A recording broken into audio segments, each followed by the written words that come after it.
How did it feel to get your first career start? Man, it was a dream come true because I've been playing football since I was 5, so I've been always dreaming about that and really just doing it for the first time and getting out there playing with my guys. It was surreal and really a blessing. Just all glory to God. So yeah, it was super dope. OSU territory. McElvain takes the ball. Here comes the blitz. Back to pass. Pocket collapses, and he is sacked. He is sacked back in Bear territory at the 48-yard line. You've been playing football since you were 5. How did you get into the sport? So I watched my brothers playing it growing up. My dad played it too when he was younger, and I played t-ball like growing up, and then I was scared of the machine, so I said, nah, I'm gonna start playing football. And then after that, I just fell in love with it, and then I've been playing since. You were scared of the pitching machine? Yeah. Are you scared of a jugs machine? Nah, the jug's cool. If I was younger, the jugs probably would have gave me nightmares, but yeah. Nah, I'm cool with it now, yeah, it's cool. How many brothers do you have? I got 3 older brothers. So you're one of 4. Yeah, I'm the youngest, yep. How competitive were you guys growing up? I couldn't even begin to tell you. Everything was a competition with us, especially with the middle child, my older brother Chauncey. We were like oil and water, like growing up, so we competed with everything. And that was just the tip of the iceberg. We all were super competitive, and it really just made us into the men we are today. So. You're the youngest. What are the age gaps between you all? It's like 3.5 to 4, something like that. So I'm 20, then 23, and so on, and yeah. What did you learn from your older brothers as you started playing football at the high school level?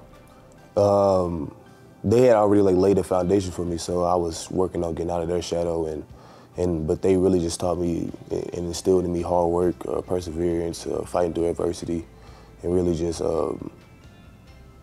becoming the player I want to be and the man I want to be. And kudos to them for just molding me and watching them ball out and really having a clean foundation to go off of. So yeah. In high school, you were referred to as Chauncey's little brother. Yeah. How difficult was it for you to make your own name for yourself? It was difficult, like starting out, because I had this big shadow over me in probably like freshman year, and then my sophomore year is my first year on varsity, and then I started making a name for myself. I got my first offer that following spring, so I would say I was in it all the way up until freshman year of high school, and it was annoying at times because I was like Chauncey's little brother, but you know, it's part of it. You know, you got to make your own name for yourself at that level, definitely. So yeah, it had its perks and its knocks, definitely. I'll say that. Did Chauncey play in college? Yeah, he's playing right now. Where's he playing? Harding University in Searcy, Arkansas. What do you think it would take for people to start calling Chauncey Nick's older brother? I don't think that's ever gonna happen. Yeah, ever? Nah, that's not. It's not gonna happen. I doubt it. At least not the people that we know. Shoot, but that's not something I want to happen either. Why? You know, it's a respect thing. You know, the younger brother gotta stay in his lane regardless of what he got going on. So we on our own paths. You know, not really. I mean, yeah, we brothers and everything, but we all have our own names and our own paths. So yes, you know what I'm saying. Not really something, you know. When you started in high school, you played both linebacker and running back. Which did you prefer? Actually, starting out, I wanted to be a running back, but like I always played linebacker and I always loved contact. So I kind of just gradually like fell more in love with the linebacker position, and I had a decision to make in high school between running back and linebacker at the next level, and I started thinking about which one delivers more punishment. So I was like, yeah, I definitely want to be a linebacker. I'm on the dark side, yeah. Which one delivers more punishment? That was the deciding factor in your decision. Yeah. Why? I just love contact. You gotta be a little crazy to play this game, so I definitely I definitely love everything about the contact.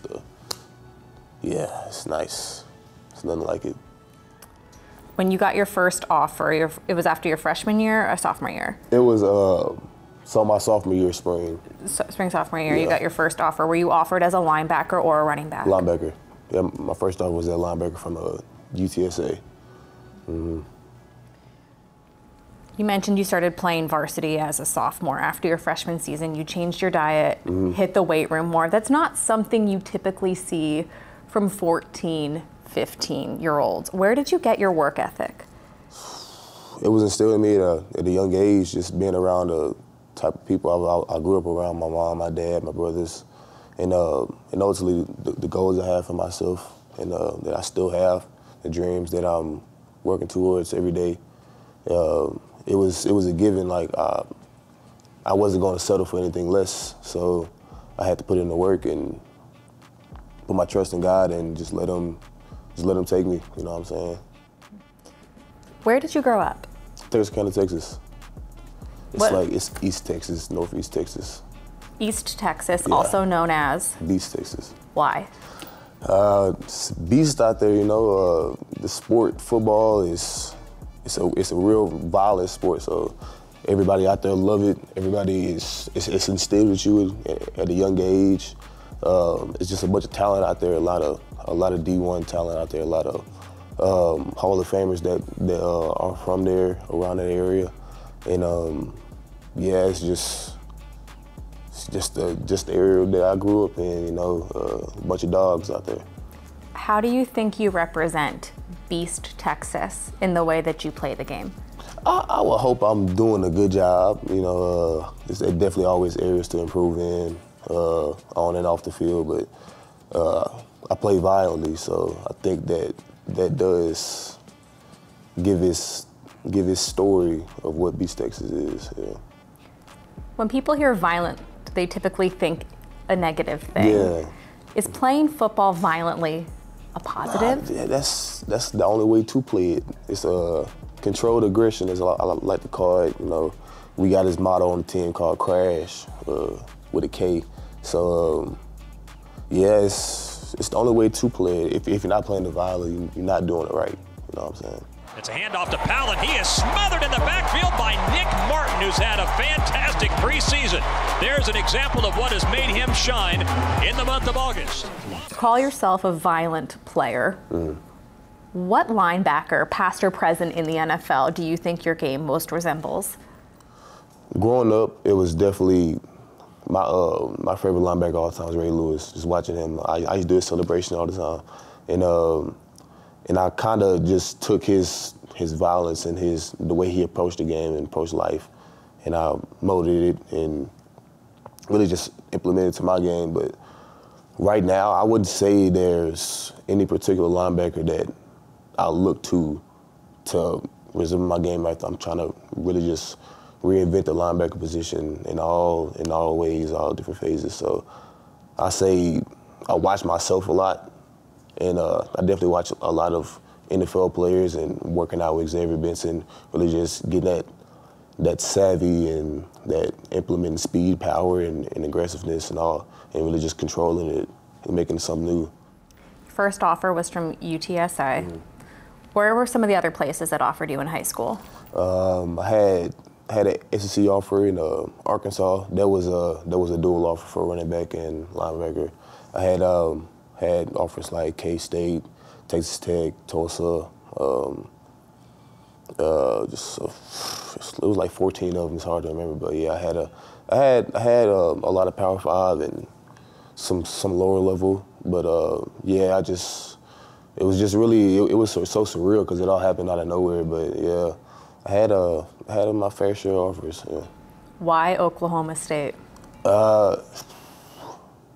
So back home, it was when I got offered. It was around COVID, so like nobody was taking official offers and on-campus offers. So everything was virtual, and there was some people from back home that been up here in Stillwater, and they said that it had a familiar feel to Texarkana, and I love back home, just the area and how ducked off it is and how it's just locked in on football, and it's not really much but sports.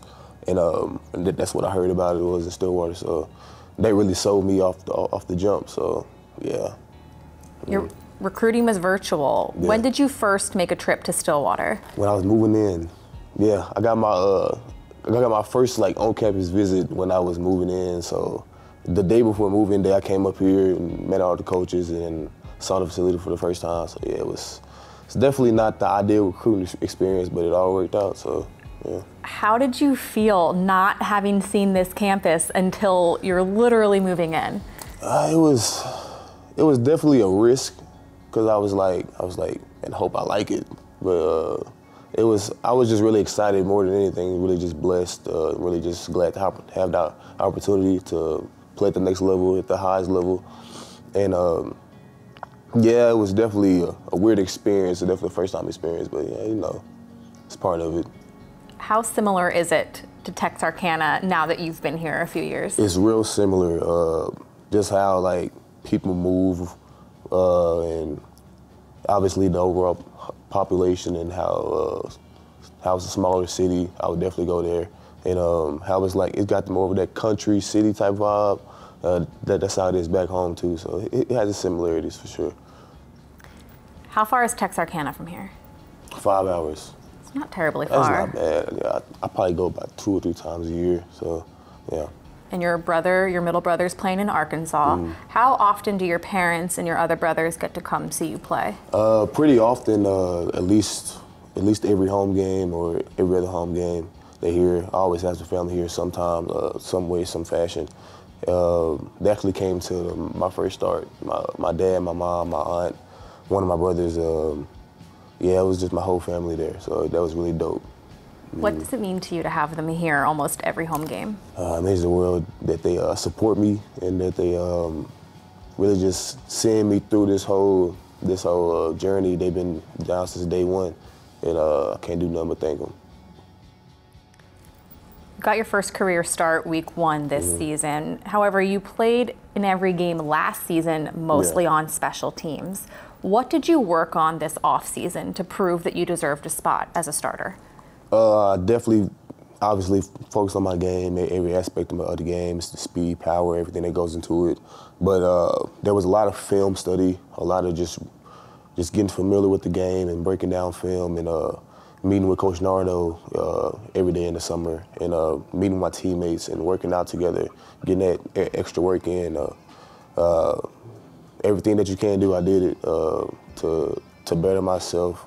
On and off the field, weight room, eating right, just making sure that I can't go back and have any regrets, you know, so yeah. We're only a few weeks into the 2023 season, but you've already got your first career start, first career sack. You're already about to surpass your tackle total from last season, and we're, again, only a few games in. How do you build on that going forward? Just keep your head down and keep working. It's nothing more to it just than hard work and just keep persevering and keep getting better every week. Make sure the team's growing. Make sure that the goal for this year isn't wavering, and make sure that we're on track. I'm gonna go back to your first year with the team.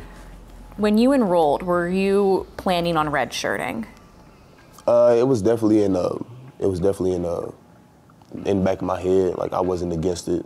If I wasn't, the thing about redshirting, people think it's like a negative thing, but it's really I think a lot of players should do it. Like, if you're not starting, I definitely would redshirt because it gives you the opportunity to really understand the game at a higher level and build your body up. And plus you get to play 4 games, so it's like, it's a win-win, you know what I'm saying? You get the extra years. It's definitely an opportunity I think a lot of young players should take.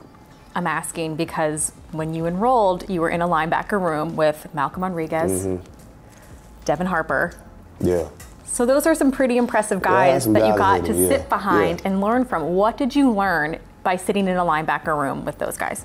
You know, the crazy thing is like, I knew like the talent that was in the room, but I was so young, I wasn't really processing. I was like, man, I got some big time NFL guys ahead of me, and then And it's really like, it was an honor just being behind them and watching them for like a whole year and being with Coach Knowles and everybody there and just taking bits and pieces from their game, from their leadership and how they carry themselves on and off the field. It was super dope just seeing that. How often are you in contact with them now? Every now and then, checking in. I talked to Devin a couple weeks ago, or I think it was after the UCA game. He was telling me good game and everything, he balled out and all that. So every so often, yeah. Do you ever ask for advice on your game and what you can do better from two guys who are having success at the next level? Not too much, but if it comes in the conversation, I definitely want to figure out how it is at the next level. I was actually talking to Christian Holmes, Sip. He came to the UCA game, so I was talking to him about the league and how it is and then everything that goes into it, yeah. You also have another familiar teammate in the linebacker room, Xavier Benson, transferred in last season. You guys played together a bit in high school, correct? What's it like being his teammate again?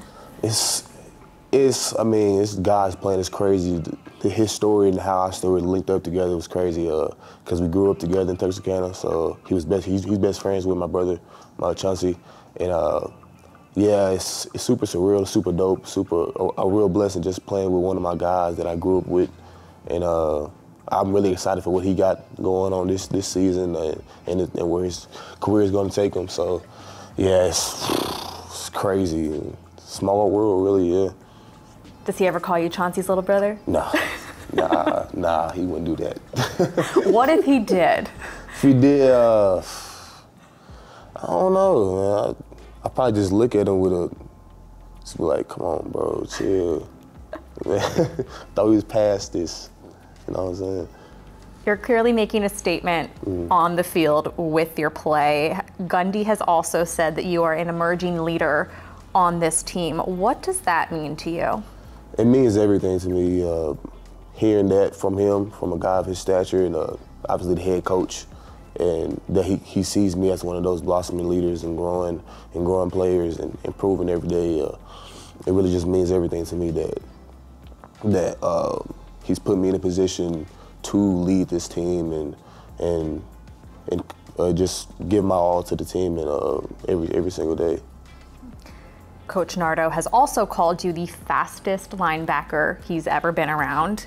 Have you heard him say that? Yeah, I saw something in an article a while ago, and then we talk about it all the time. So yeah, I've heard him say it. Yeah. What do you think about that? Obviously, I thank him. I can't really just do nothing but thank him, but yeah, it's just super dope. You know, speed is my game. You know, speed kills, and the fact that he sees that, it was like, yes. Okay, now we can go from this and then keep working on other parts of my game and keep just doing good for the team and balling out, yeah. I've been able to talk to some of your teammates before the season about the 3-3-5 defense. You're the first defender I'm talking to in season. How do you think you guys are adjusting to Nardo's scheme? We adjusted really like, it was real smooth in spring and from the first practice I was like, wow, that was like the best first practice I've ever been a part of, and how fluid it was for a first day. It was just super dope, and how everybody's fitting in just right with their play style, with the new defense, and how we've all just come along in 9 months that we've been doing it, 8 months we've been doing it. So it's really just, man, I can't wait to see what we're gonna do this year. So yeah, it's gonna be super dope. What do you have to prove? Really just making a name for myself, continue to outdo my goals, and for this year, continue to work towards everything that I've set in stone since I was 5 years old, living up to my family's expectations, living up to the team's expectations, and continue just to grow as a player and a leader.